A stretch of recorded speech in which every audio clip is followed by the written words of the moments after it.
जज्बात जो है बड़े मुश्तइल हो गए हैं। जिस अंदाज से पाकिस्तान को 7 विकेटों से शिकस्त हुई है, सोशल मीडिया भरा पड़ा है लोगों के जज्बात से। लेकिन पाकिस्तानी क्रिकेट टीम क्या लोगों के जज्बात के साथ खेलती है? इतना लोग सपोर्ट करते हैं। आज छुट्टी का दिन था, इसके बावजूद पाकिस्तान की परफॉर्मेंस शुरू में अच्छी नहीं थी, लेकिन जब पाकिस्तान ने ट्राई नेशन सीरीज जीती तो लोगों के लिए उम्मीद की शम्मा रोशन हो गई कि पाकिस्तान की ये टीम तो बड़ी ज़बरदस्त टीम है और ये भारत को हरा देगी। लेकिन जिस तरीके से यकतरफा मुकाबले के बाद हम हारे, उससे लोग बड़े दिल बर्दाश्त हैं। Aamir, as a Pakistan cricketer आपको कितना दुख है? बहुत ज़्यादा डिसअपॉइंटिंग।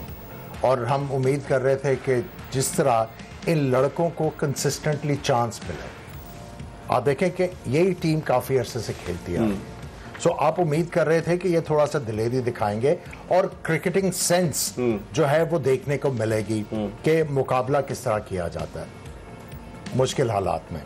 लेकिन बड़ा अनफॉर्चुनेट था जिस तरह इन्होंने बैटिंग की। कोई पर्पस और कोई प्लान जो है वो नजर नहीं आया अनफॉर्चुनेटली। लेकिन मैं फिर वही कहूंगा, अपनी गलतियों से सीखें। कब तक सीखते रहेंगे आमिर? गलतियों से कब तक सीखते रहेंगे और अपनी क्रिकेट में बेहतरी लेके आए। सही। खुर्रम, आपने भी पाकिस्तान की सब्ज़ कैप अपने सर पर सजाई है।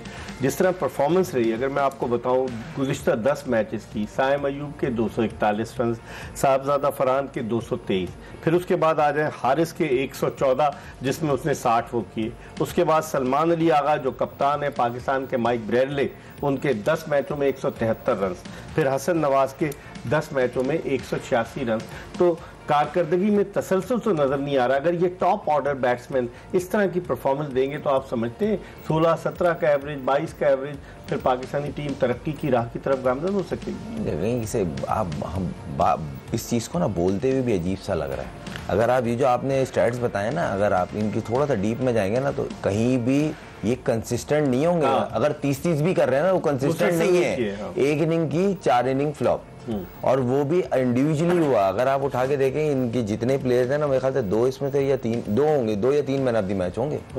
आपने 5-8 का नाम लिया है।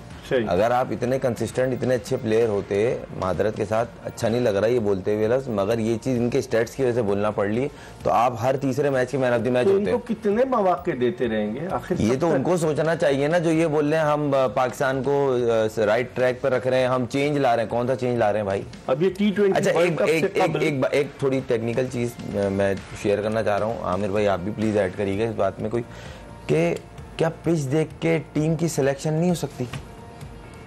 नहीं, मैं इसकी बात ही नहीं कर रहा।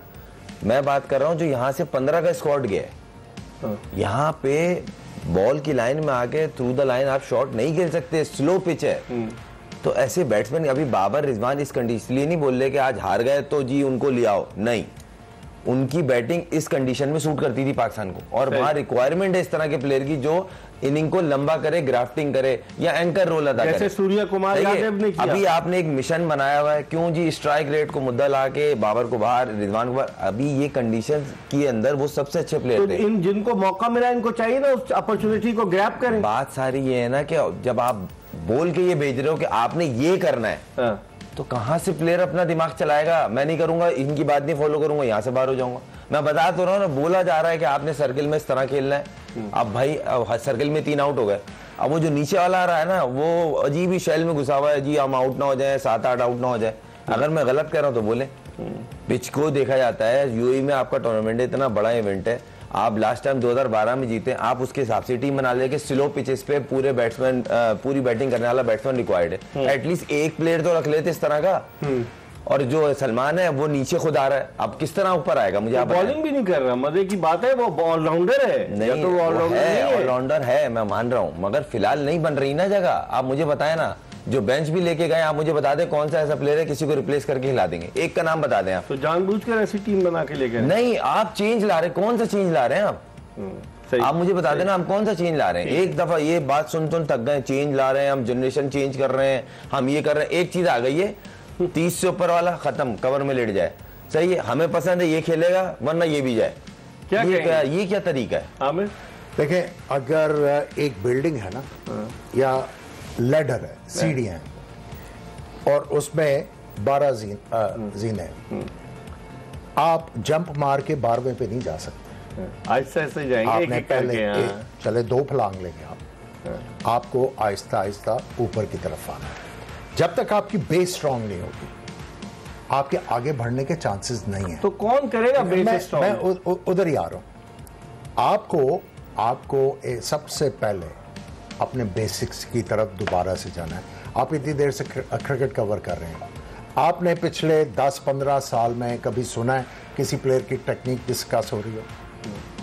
नहीं, किसी बॉलर का एक्शन डिस्कस हो रहा हो कि ये इंजरी, इस एक्शन के साथ इसको इंजरी हो जाएगी, ये इस एक्शन के साथ जो है ये जल्दी से अपनी पेस खत्म कर देगा, या आपने कहा कि बैट्समैन का बल्ला इधर से आ रहा है, इसका फुटवर्क ठीक नहीं है।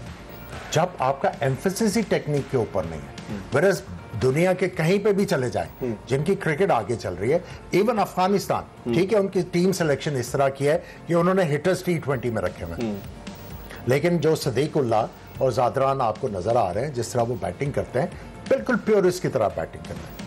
जब तक आपका बेस स्ट्रांग नहीं होगा, जब तक आपको सिंगल दुक्का नहीं करना आएगा, चौका जो है वो एक्सटेंशन ही है, छक्का भी एक्सटेंशन ही है ऑफ अ डिफेंसिव स्ट्रोक। लेकिन मैं उसी तरफ आ रहा हूं। देखिए, हम जा रहे हैं मॉडर्नाइजेशन की तरफ, लेकिन हमारा बेस तगड़ा नहीं है, वो अचीव नहीं कर सकते आप एक प्लेयर का बेस ही तगड़ा नहीं है, आप उसको छक्के मारना किस तरह सिखा देंगे? जब गेंद नहीं रोकना आता तो कितने छक्के मार लेगा? अब आपके सामने सबसे बड़ी एग्जांपल है सूर्या कुमार, कितनी अच्छी इनसे एग्रेसिव बैटिंग तो नहीं करता, ये तो हर गेंद के ऊपर मारते थे, लेकिन उन्होंने अपने आप को चेंज किया। क्या किया उन्होंने?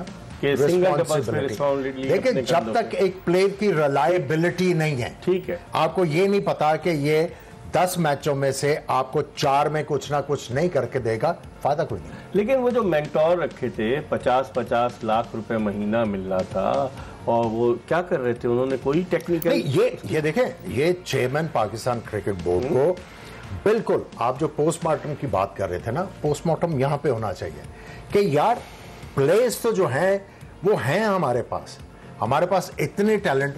देखें, मैं ये एक चीज को मानता हूं और मेरा इसके ऊपर कन्विक्शन है कि एक मुल्क में सिर्फ एक स्पोर्ट्स रिवियर्ड हो, हर बच्चा क्रिकेट खेलना चाह रहा हो और उस मुल्क में टैलेंट ना हो, ये नहीं हो सकता। टैलेंट है, उसको चैनलाइज करने की जरूरत है, स्ट्रक्चर में लाने की जरूरत है, उसको ग्रूमिंग करने की जरूरत है। सो अगर आप पोस्टमार्टम की बात करते हैं तो सबसे पहले पोस्टमार्टम ये करना है कि यार ये इतनी देर से जो क्रिकेट के साथ मुंसलिक लोग हैं, क्या किया, what they have to show for.